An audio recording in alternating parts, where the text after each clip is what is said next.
amaza mu minota 3 bamwishyira mu minota 7 avuga ati mwami yo mara Yesu ahabwa icyubahiro bangahe banezerewe no kuba bari hano hantu Imana ibanezagire cyane amina dusomere amajambo y'indamutso kugira ngo Dirisa ntazogume nerega si uri umugwi wenyene kandi abarimu b'abadivanse bose niboherera ngaha kuri podium dusomere iyo nyandiko ivuga gute muri yo igice cya 42 umurongo wa 4 ine na kabiri kane havuga gute aranditse ati handitse gute none ndakwinginze yakwinginze niwumve nanje mvuge birankubaze nawe umbarire unyishure wakijambo ry'Imana ikibazo canje kiri muri mukweri mwaminifu volume ya mbere n'iya kabiri ni ku ipaji y'amajana 203 yavuze ngo ntabwo tuzi indimi yavuze ko twebwe tutize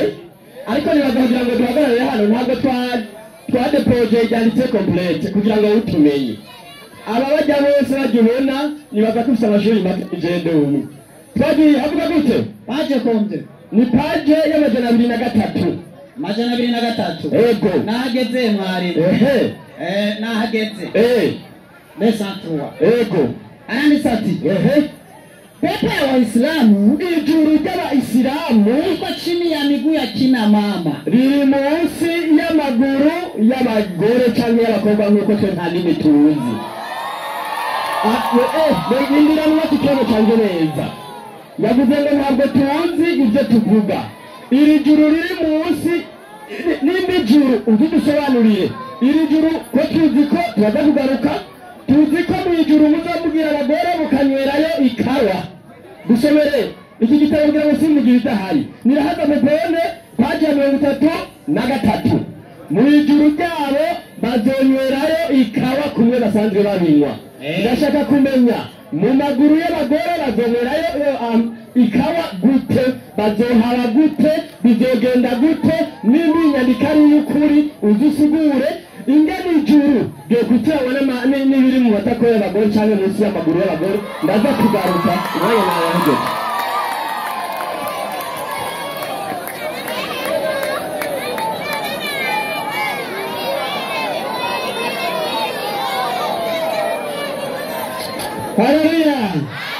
Haleluya Ibi birakaje birahambaye kandi mwabonye ko wakoresheje iminota 2 kweli amenyereye umunota wose rero naje hano mwari mwenyekiti kugira ngo hagurutse umwarimu yishure kino kibazo kabisa kandi tumusabe mu kwishura tange inyandiko kweli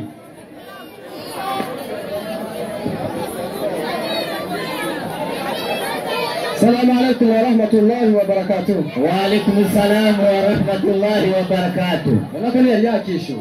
bari bahejeje akoni yakishe kanyene yari yarangije gusa rero Imana ishimwe hariko hariga abantu bakamenya sawa kweli kuko bwambere abagije ibibazo indwi byishwa mu minota indwi n'umusari isubiye kwasubaje kabazo kangahe kabazo kamwe akoko ko mwari mu Idrisa yari yamaze kugira gute yari yagafuse ahubwo nahaguruke yigisha rero naam Assalamu alaikum wa rahmatullahi wa barakatuh. Wa alaikum assalam wa rahmatullahi wa barakatuh. Mwagera ndawerekere rero Yobu kwanza.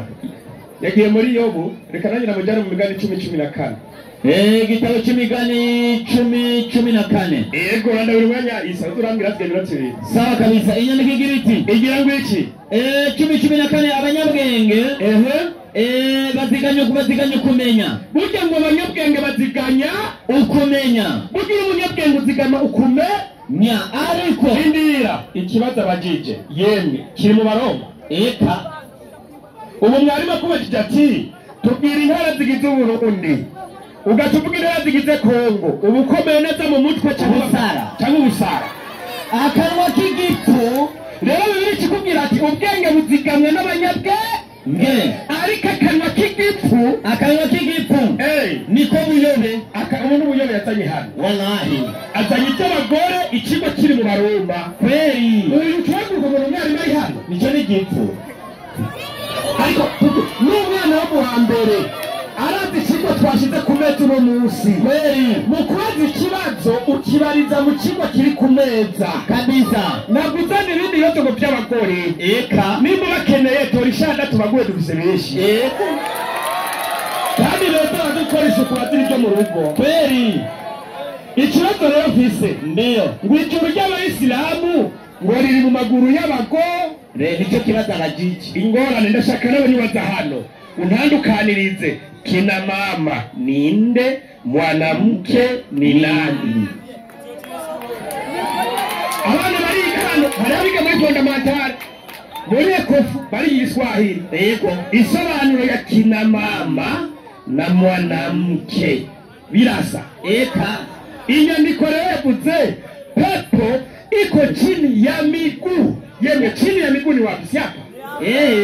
Chini ya miguu, musi y'ibirenge, chini ya miguu ya wakina mama, sio chini ya miguu ya wanawake. Ngoyarize ina lillahi wa inna ilaihi rajiun. Uyu munarika kaja mu wambere uyu wapi? Somera yo hadisi gitumi cyo bisobanura. Inasema ikishirika figira gospel ntuzi ningorani somenya niko kwa tabu za uzazi na malezi ya watoto. Ati kubera umubabaro abavyeyi bagira mu kubyara no mu kurera abana. Nawe nirumbire umuvyeyi gutwaye amezi 9 mu nda, arangije amezi 9 mu nda arakurera arakosa imyaka ibiri uramugira ku mwanda muto na mukuru, urarira ariko arateka, uramugora ari mu bikorwa. Ibi niyo nyigishiri kiravugwa ngaha. Inasema basi wasifikiri kuwa Mwenyezi Mungu kawasahau. Abo babyeyi rero bashikwa n'ibi bintu abana babagora ntibiyumvire ko Imana yabahebye, bari kuri uwo muroho bagira ego wanayo jaza yao nzuri. Ati bafise ibihembo byinshi cyane bikomeye ku munsi w'imperuka. Na hii ni ahadi kwa Mwenyezi Mungu. Ati kandi nisezerano Imana yamaze kubasezeranira juu ya wazazi kina mama, ku babyeyi b'abakenyezi. Tatizo ruka none ngano cyasibura ibindi bintu probleme ruka mu by'ukuri agijuru ngo mu maguru baba bavuze mu chini ya miguu baba ko bakunda mu matako y'abako kweri ngorane cyuma ndabubwira abantu kuri jana ndabwira ibi tuvuganga wabaye kuzoribaza ku musimeru kweri. Ibi tuzobibazwa kabisa, tuzoreka televiziyo turaba ibyo twakoze kweri. Muze ngambo abantu bagukomera amashi eka, niba gukomera amashi uzoja mu muriro n'akazi kawe uzotahira amashi. Igisha ukuri abayoboka abayoboke, abayoba abayobe kweri kabisa, hama twitahire nuko bigenda. Iryo teka mitwe ryaraheze kweri. Nicyo gituma twebwe muri Islamu harabajijwe intumwa y'Imana Muhammad ati umuvyeyi utabwo ukorera ineza ninde? Nukuri hishiwe ati mama wawe. Gatatu inshuro zitatu umuvyeyi twaye gukorera ikiza ninde? Mama wawe. Umuvyeyi twaye gukorera ikiza ninde? Mama. Papa yacu bugira kangahe? Kane. Uzigituma yaba taraba mama nitwobaye eka ukuri kose. Urashaka gutera inda umukobwa akirirwa arimana umwana mu mugongo, akirirwa aradandazanya umwana mu mugongo, akirirwa arakora ibikorwa byose ari umwe kweri. Umugabo agaca ataha yiborere bakamutera n'amakofi. N'ingorane zose wiriwemo, n'ingorane wiriwemo yiri warakora agaca kumesurira impunzu n'igitanda kagusasira wowe gashika byabo. Oya igifaransa ko yataracita amashure nazasobiye handisi mu cyarabu yo ishobora itwengera icyarareka zisawa.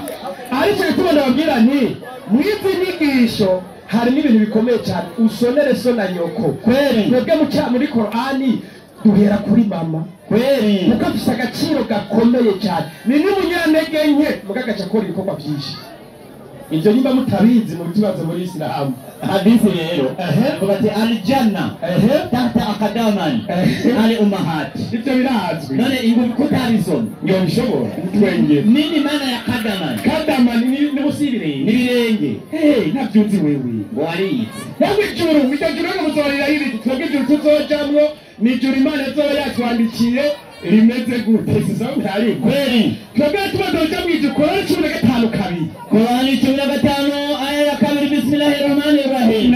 Inasema mara nyingi kesho cyane wale waliokufuru abanyene babandi bahakanye bigira ngo n'abadive watatamani huko motoni, bazovuga bicariye mu muriro lau wangelikuwa Waislamu, iyo twibera baki Waislamu umuriro barembeje.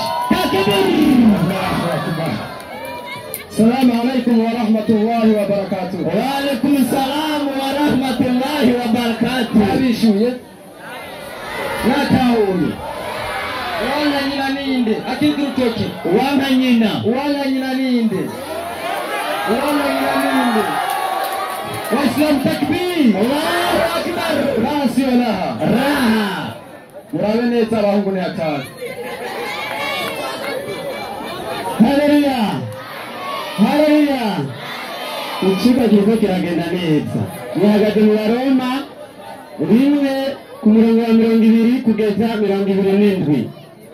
Batubwiye ko abakristo batazoja hehe, batazoja mu ijuru. Rero twabonye iyo abayisilamu nabo bazokwigira. Rero ikibazo ntabwo cishuwe, ntabwo kigeze cishurwa. Wapi kabisa.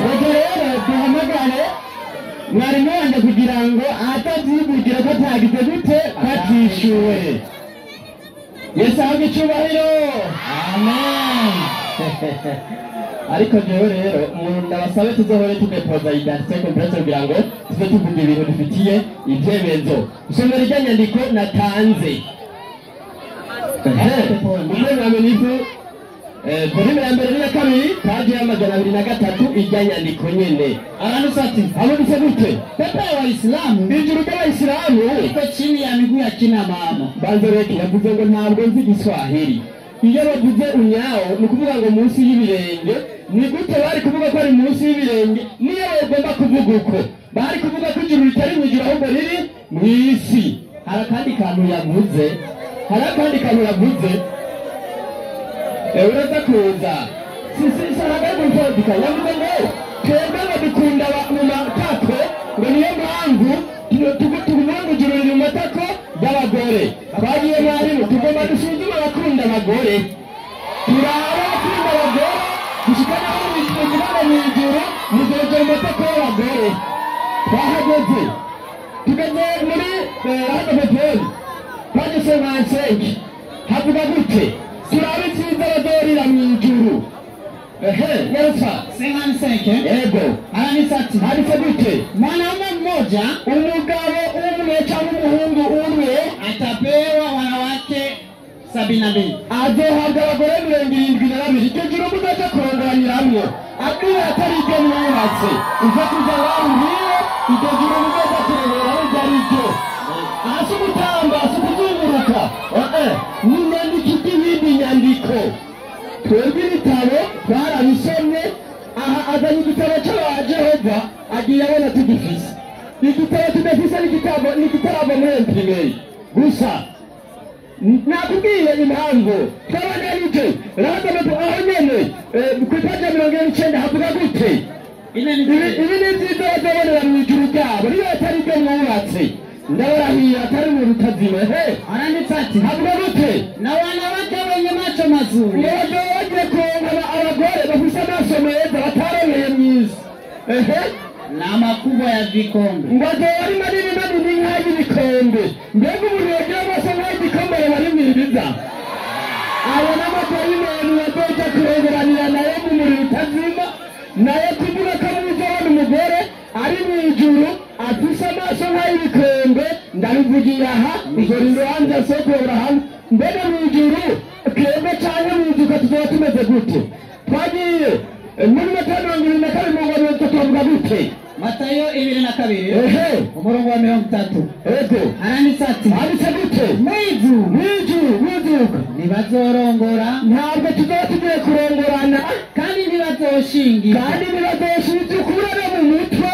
Ibyo mugenda mubesha abantu ngo mujuru muzoja kurongorana. Icyo juru jewe sindimwo, nzorinda kasha ujane hariya nyene mwiherereye ujye ubibigisha mu ndimi batumva, ariko abitsa abagize bari tuzobibasobanurira. Iyo korona nije impamvu Muhammad yabikoze uko byari kubera iki? Twagiye muri Korani ya 20 y'Ikirundi 3:50 Muhammad niyo mara kanuni gushika abasabye banyarutse banyazaziranye umunota umwe 33 yego 50 ewe ntuwa Muhamadi twakuziruriye abapfasoni bawe waziruriye kurongora abagore bawe wahaye inkwano zabo wahaye inkwano zayo ruta abigeme ba se wanyu n'abagore bo kwa se wanyu abakobwa bo kwa se wanyu sinashikawe rero usanga wareba 18 kira nabijijwe kurongora n'umuntu wo mushikawe wo kwa nyokwanyu wo kwa se wanyu ibi byazanye Muhamadi wenyene n'abakobwa ba nyogosenge ntuzugeze n'abakobwa abisuburenganzira bwo kubarongora n'abakobwa ba nyokwanyu n'abakobwa bari n'abo bose abarongore umugore wese w'umuyisilamu n'umugore wese w'umuyisilamu nyarutsa yemeye kuyishingiye ku ntumwa yemeye kwizana ubaye wifuza Muhamadi umugore atishakiye mu gisagara yizanye yacasiwe karongore kuri wowe ibintu bidasanzwe mugabire kuri wowe aca abasezeranira ngo bazoja mu ijuru kurongoranirayo nimugende n'abarangi atari mu bitazima ayo rero hariho ikintu tubatazi iri juru wenda bariko bariri iri juru muzojamwo muzoja mu ijuru munywesha amarike muyanywe muzoba muri ku bwinshi reka ngeze hano abumva bumvise abarundi bavuga ngo umwana w'ubwenge yumvira mu nduru yesu ahabwa icyubahiro amen haleluya haleluya amen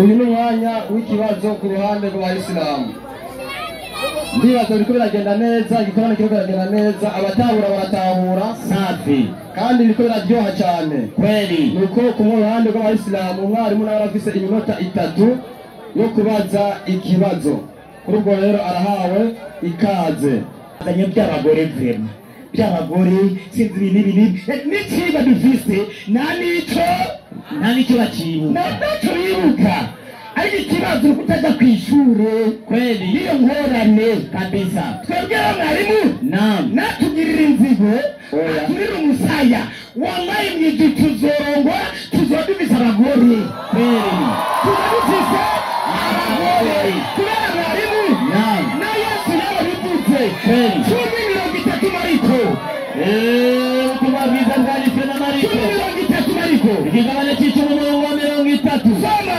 inyandiko iragira iti wabibasabye ijuru no kurumimba gace kurumimba yesu arababwira ati ndababwira ukuri nawe uratsinzwe canke nyina canke bashiki biwe canke itongo ubw'izina ryanje atazobishumbushwa ijana muzu harangwa iki umugore muzu harangwa umugore yesu ati azobisubiza inshuro zingahe ijana mwana mwarimu nawe sanga harangwa 1000 nomwe umugore yesu turikira zozoberangahe besi yakobo muri bibiliya yagize abagore bangahe 4 ugwizijana ni bangahe majanane rameki abagore 2 abise bangahe amajanayo je mwarimu ninagira 4 mwizi ni majanane kweli ariko mwarimu ndiyo ijuru ryabo ebe ngari kumusaga ari bazorongora kweli mugasho muzoje nituriyo ikibazo kiraje rero kabisa 6:12 Yohana Luka nyalibigira iti ikibazo kiri mu madamu kikadufise muri iyo minsi Yesu avayo aja ku musozi gusenga Yesu yaravuye aja ku musozi gusenga Yesu akesha ijoro asenga Imana yakesha asenga iki Imana ikibazo kiraje rero Yesu yasenga Imana yitwa Salamu wa alaikum salam wa rahmatullahi wa barakatuh. Salamu alaikum wa rahmatullahi wa barakatuh. Wa alaikum salam wa rahmatullahi wa barakatuh. Ujabari waratandukanye ikibazo abajije nibaza ko gitahuritse kweli akacishura je munondere karuvate kabisa nikotu akacishura nitankura kabisa n'inkofero eko ngomo nazi naze twubaye amanyanga yabo nanjye bazingira ikositime n'ibuka acha jengere muri kazi haleluya haleluya sindibaza ko mwebwe mwatwibagiye nta kibazo mushobora kubaza gishobora kubirira inyisho mwe gusa kurekutira amajwi kugira ngo mwumvirize abanyeshure reka rero mpamagare porofeseri wanje kugira ngo aze hano abishyura ku kabazo kanyu ntimugire ubwoba twebwe hano kugira ngo tubishyure ku kibazo cyose mugira n'ibyo mudatahura tubibatahutse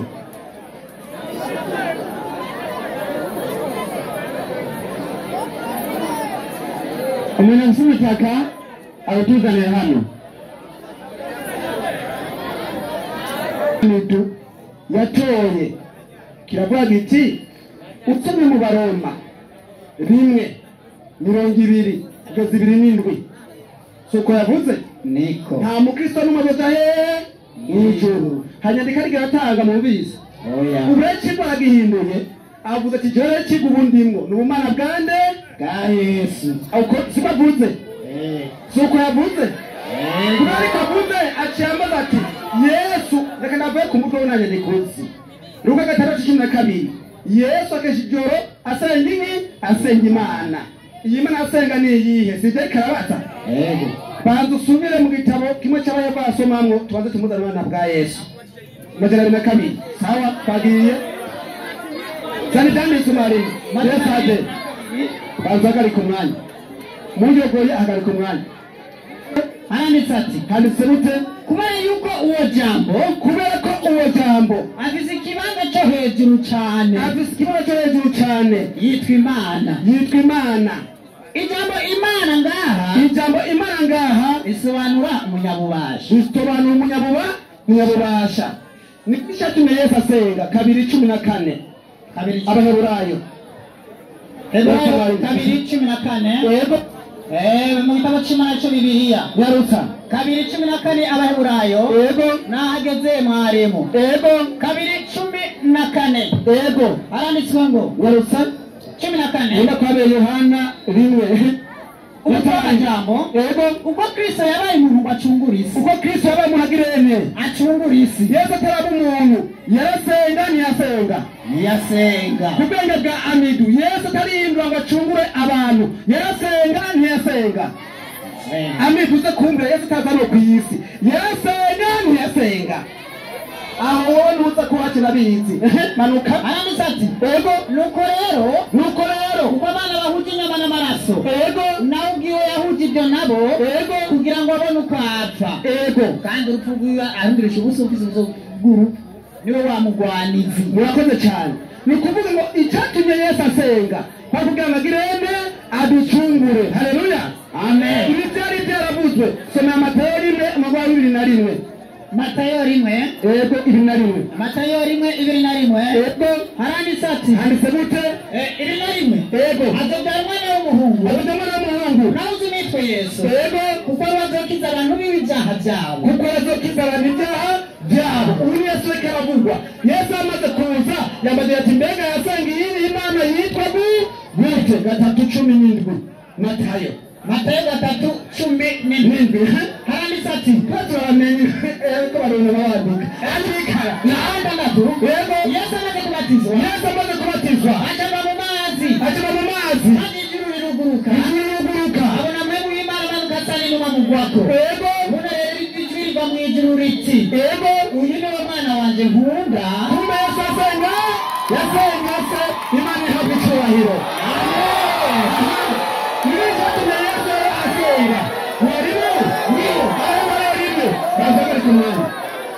Bazagarike umwanya mu mukono gucurwa umuntu Yesu yemeye gusanga ngo abantu bako bagirande basenga icyo ni cyiza cyane mbega bisame nzira bari kurikije sisabe bisenge ko ani ikinyarwanda yego Yesu mwarimu intumwa ya Allah yaravuze intumwa Muhammad yaravuze ati ukubangikanya Imana kwisha mu Islam mwarimu kwisha mu bwoko bw'Islam kwisha n'Abisilamu kurihishe gusumba ikimanya cy'umukara iyo kigendera ku rutare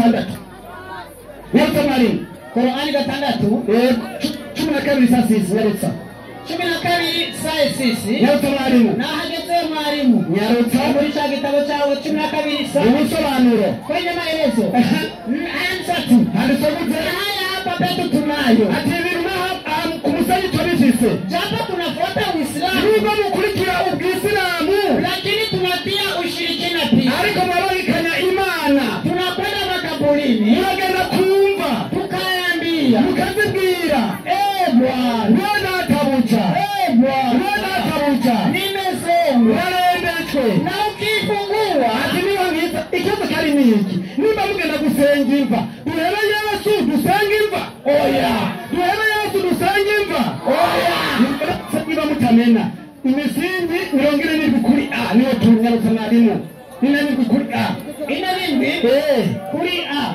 yego nahageze mwarimu yego haranditse ati handitse gute abashiya abo bashiya bari hano bavuga ko kumenya ibyihishe ari kuri yego kora imamu babo gusa yego ko intumwa nta kuri na guke yego no kuvuga ku byihishe yego no kubera ibyo bamwe bavuga yego ko abayimamu bayidirisa abayimamu yego nyarutsa mwarimu ari imana yabo umva idirisa n'imana y'abayisilamu gusenga yesu no gusenga idirisa duhitamo uretse umuntu arwaye mu mutwe haraboneka gusenga yesu basenga idirisa oya uyu mubona hano ikanzu hano munsi senza sosanikati abisa mazoja hehe kwa tukose senza sosanikati haranditse ati ndiyo usema niwo kuvuga guti wataingia jehanamu pia abayisa masoza hehe mu muriro watakaa salama pia neza banezerewe soma hepfo kupaga bikurikira hepfo yenye tabu nyanza nini jabo namna gani hiyo njia nyanza gutera ara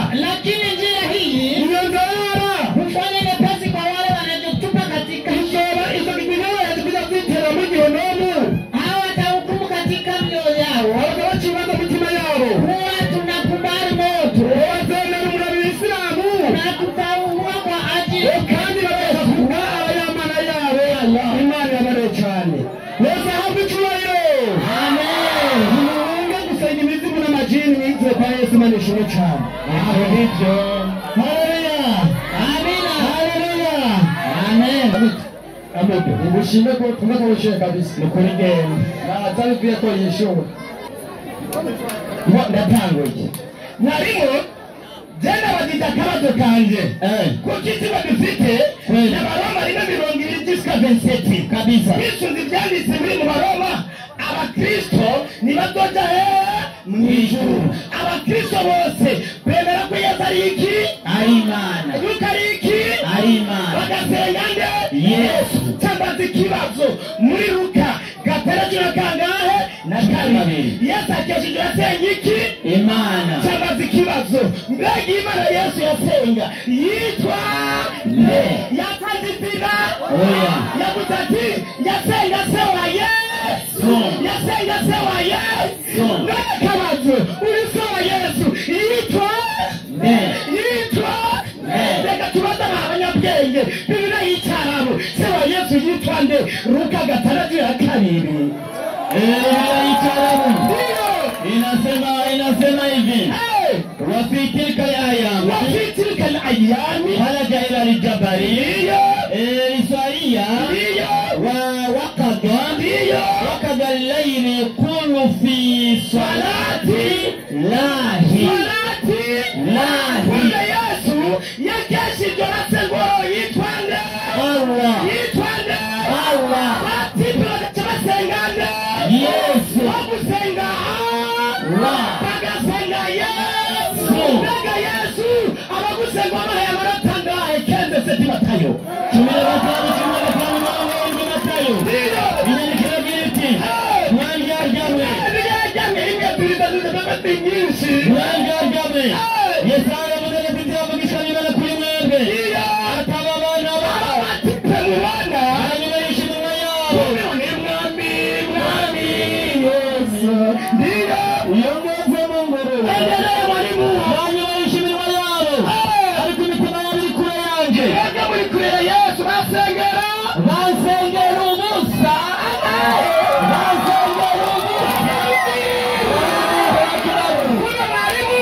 tuzozara mw'ijuru na Yesu tumubaze Yesu ega mwarimu Yesu tuzozara mw'ijuru yajya kudutegurira ijuru Abaroma kenze witi Abaroma 15:8 inyabigiriti icyo mvuga nuko Kristo yacitse umukozi yacitse umubayi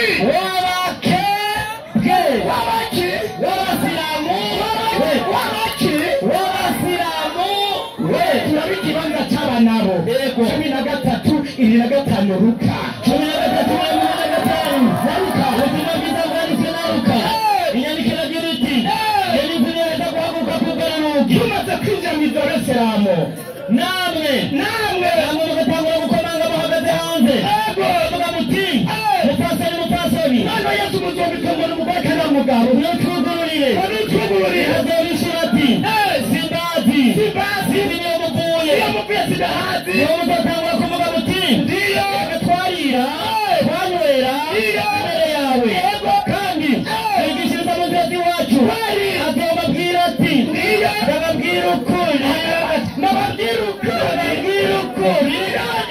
sinzira muvuye